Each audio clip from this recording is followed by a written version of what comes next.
Tessa Stromvig on how individuals can be change agents in education, the founder of the Steducentre. Nelson Mandela once said, and I'm paraphrasing, "Man, and I think he meant woman too, have two responsibilities, one to their family and one to his country." He also said that education is the most powerful weapon to change the world.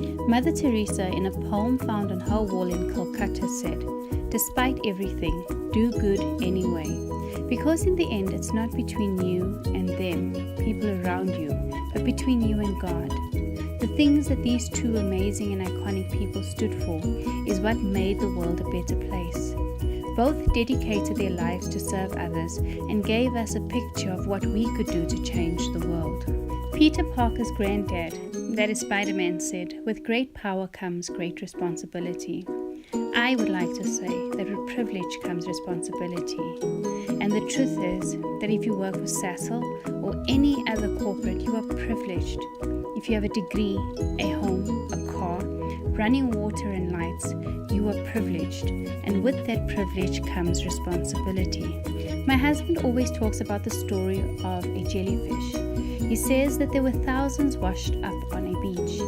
A man walking by picked one up and threw one back into the water, and picked another one up and threw it back into the water. He did this for a while, and then another man came by and said, "What's the use? There are thousands. You cannot make a difference." And the man continued and simply said, "I know I cannot save them all, but for that one, I have made all the difference in the world." The Steducentre is that beach. There are thousands that need help, and we cannot save them all. But to each individual we work with, we make all the difference in the world. The Steducentre is a private company that functions more like a charity house. It is staffed by talented and beautiful personnel that are looking for employment, but while they wait, they dedicate their lives to serving others. I will share what we do at the Steducentre, and I hope to use it as an example of how to define the role individuals should play as change agents in education. The first thing you need to do is be aware. We need to be aware of where we are in education, and the reality is that as a country we are not performing well. Two frightening statistics are that 1 million kids enter the schooling system in grade 1 and only 500,000 make it up to grade 12. 70% of grade 4 learners cannot read at the required level. The sad conclusion that we have come to is that the students do not know how to read, do basic math operations, and don't know how to think critically. Therefore, children cannot read and understand questions. So we need to be aware. Next, we need to be involved, and this is quite simple. Here, you just need to speak to those around you. Pitch up and do something. And there are a million things that you could do. I will share some of the things that me and the team have been involved in. We have given up our Fridays, Saturdays, and Sundays to teach. We have given up our nights to build presentations and education solutions because we realized that kids struggled with the concept. We have marked the A&A exams by the thousands. We have shown kids how to think using tangrams. We have designed and had tangrams made. We played bingo with the kids, making it much easier to learn numbers. We've worked with an atlas, and after 6 months of looking at that map, trust me, you know where everything is. We've taught them how to clean, and we've cleaned ourselves so that students do not have to learn in filth. We've used pasta letters to create sentences because it's so much more fun than just writing. We've been running kids courses on shapes and times and public speaking, sharing a meal with them, doing career planning from grade 1, teaching kids to teach themselves. We have created 30 seconds to play physics and accounting. Each day has become an adventure for us. The next thing you should not do is don't overlook the little things. I want to ask you a question. At what point did you learn that PIN, pin, is pin, and PINE is pine? How did you know? Reading. This basic skill is lacking. Now I know that we have libraries and book drives and students with access to knowledge, but when you cannot read, it doesn't help. we find more and more of the same basic problem, and that is reading. Don't ever overlook the importance of teaching someone the ABCs or a new word. If there is one thing you can do to alter the course of someone's life, teach them to love reading, because this is a basic requirement for learning. The next thing you need to do is accept that the world has changed. When I was in school, we were ruled by fear. You failed, they beat you up. You messed around in class, they beat you up. Today, we live in a world that has changed. My son taught himself colors from YouTube, and he was 2. Khan Academy brings a world-class education to anyone in the world. Digital learning is becoming a norm. Instagram, Pinterest, and Facebook have redefined how we look at the world. We use KL Lite. This is an offline version of Khan Academy.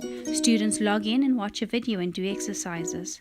Now, even though the world has changed, people are still the same. So kids will fast forward the video and say they've watched it. They will try a sum, get it incorrect, and say they're done.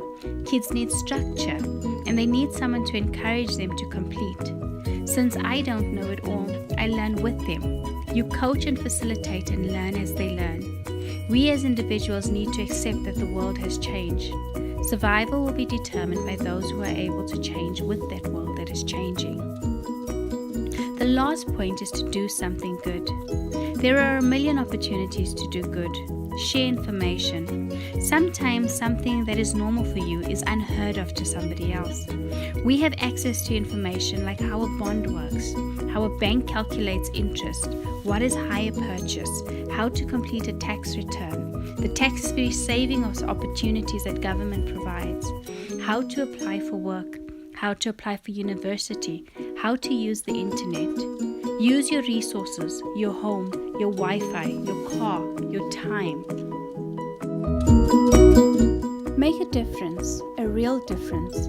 Look around you. If all your friends look like you, the same color as you, the same circumstance as you, the same interest in you, if this is really the case, you most likely are not making a huge difference in the world. Diversity is amazing. If you have friends from every walk in life, from poor to rich, that are pink, blue, and green, you will be aware of how you can make a difference. And don't be dumb. Be deliberate. Help without expecting anything in return. But don't just do handouts. Follow up and learn from your mistakes. Despite all that happens, do good anyway. Will this be hard? Hell yes. Just to mention some of the challenges we have faced. We have had teachers that have never spent a day in our classes trying to evaluate our programs. We have seen teachers who scream and shout at students and are unable to break down basic concepts. We've also been at schools where we see that teachers just don't pitch up.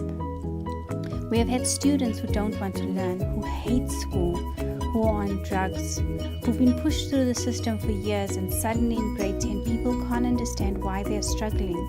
We've had students whose self-esteem is so low that they burst into tears when they realize that you know that they cannot do some basic task. We have had our home broken into and our resources stolen, including iPads, all resources that were dedicated to making a difference. We've had non-payment from institutions and individuals who are performed. We have people convinced that we always have an ulterior motive. We have people convinced that education must be done for free and that we should be an NGO. We've had victimization because majority of us are female. Yet what do? We do good anyway. We come home and we review and we plan better and we go back and we do good anyway. We are aware. We are involved. We do not overlook the little things. We have accepted that the world has changed and we do good anyway. My plea to everybody who's listening to this is to do the same.